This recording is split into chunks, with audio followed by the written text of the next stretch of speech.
بسم الله الرحمن الرحيم شهد الله أنه لا إله إلا هو والملائكة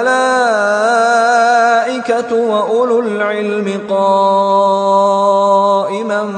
بالقسط لا إله إلا هو العزيز الحكيم.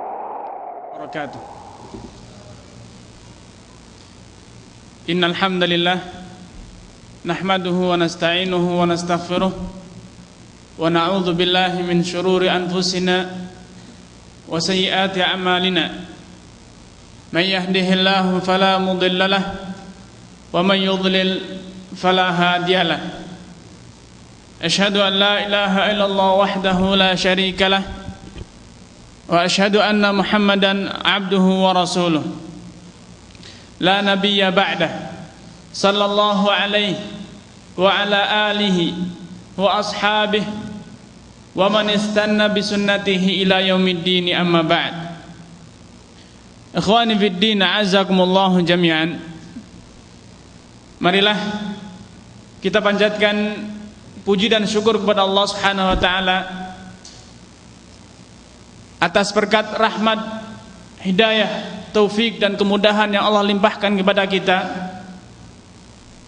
Kita bersama telah menunaikan ibadah agung, salah satu syiar agama kita, yaitu ibadah salat Jumat bersama di masjid yang penuh barakah ini.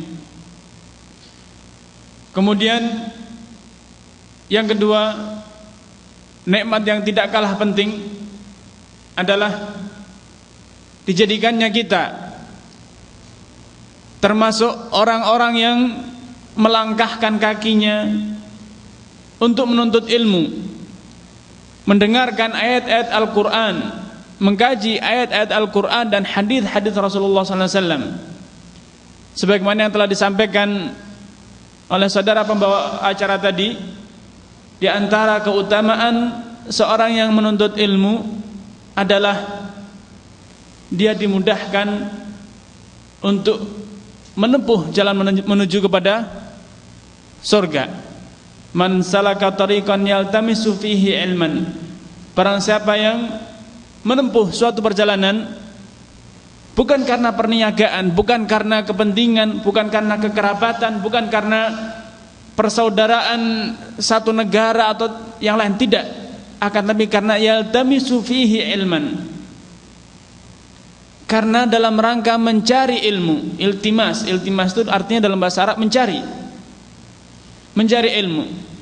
Sahhalallahu lahu bihi tariqan ilal jannah, maka Allah akan berikan keutamaan yang agung bagi dia, yaitu Allah mudahkan bagi dia jalan menuju pada surga.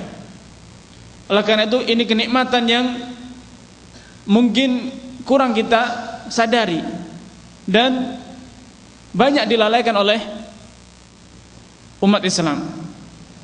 Banyak dari kita, semua dari kita mendambakan untuk bisa masuk surga, untuk mendapatkan kemudahan jalan menuju pada surga. Akan tapi itu hanya sebatas angan-angan dan cita-cita. Nah, sekarang di hadapan kita, bahkan kita telah melangkahkan kaki kita menempuh jalan ini, menempuh jalan talabul ilm, menuntut ilmu, memperdalam pemahaman agama kita. Dan inilah salah satu faktor, salah satu penyebab dimudahkannya jalan surga untuk kita semuanya. Ikhwani fiddin, azakumullah. Sebagaimana telah disampaikan pembawa acara tadi, bahwasanya tema kita adalah karakteristik Ahlus Sunnah wal Jamaah. Kriteria-kriteria, sifat-sifat yang harus dimiliki oleh orang yang ingin menjadi Ahlus Sunnah wal Jamaah, orang yang mengaku dirinya sebagai Ahlus Sunnah wal Jamaah. Ikhwani fiddin azakumullah, sebelum saya menyebutkan tentang definisi tentang Ahlus Sunnah wal Jamaah dan pembahasan yang lainnya, maka saya sebetulnya sudah menyiapkan sebuah makalah, jadi tidak perlu dicatat, nanti bisa dikopi dari panitia. Saya anjurkan untuk konsentrasi mendengarkan apa yang saya sampaikan, karena saya sudah siapkan lengkap semuanya sebanyak 24 halaman. Jadi insya Allah ada pembahasan yang cukup, dan itu insya Allah bisa didapatkan di panitia. Ikhwani fiddin azakumullah, Allah subhanahu wa ta'ala telah menciptakan langit dan dunia ini, dan juga menciptakan seluruh isinya. Semuanya Allah siapkan untuk manusia. Allah tidak memiliki keuntungan, Allah tidak mendapatkan keuntungan dengan diciptakannya langit dan bumi. Diciptakannya langit dan bumi adalah demi kepentingan umat manusia. Sebagaimana Allah nyatakan, huwallazi khalaqalakum ma fis samawati wal ard. Dialah Allah Subhanahu wa taala yang telah menciptakan segala apa yang ada di langit dan segala apa yang di bumi. Dari ayat ini kita mendapatkan suatu kesimpulan besar, bahwasanya dunia serta isinya itu diadakan, diciptakan demi memenuhi kebutuhan kita. Dengan kata lain, manusia itu lebih mulia dibanding bumi serta seluruh isinya, lebih mulia daripada harta benda, lebih mulia dibanding makhluk-makhluk lain, binatang, benda-benda mati, pepohonan, dan yang lainnya. Kenapa demikian? Karena mereka semua diadakan di dunia ini seperti Allah nyatakan, khalaqalakum, diciptakan, Allah menciptakan semuanya ini adalah lakum, untuk kalian, wahai umat manusia. Tentunya kita akan bertanya, mengapa Allah Subhanahu wa taala sedemikian besarnya memberikan kenikmatan kepada manusia? Seluruh yang ada di langit, seluruh yang ada di bumi diciptakan untuk manusia.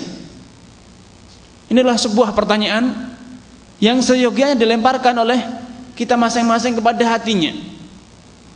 Dia pertanyakan kepada hatinya, mengapa Allah melakukan semuanya itu?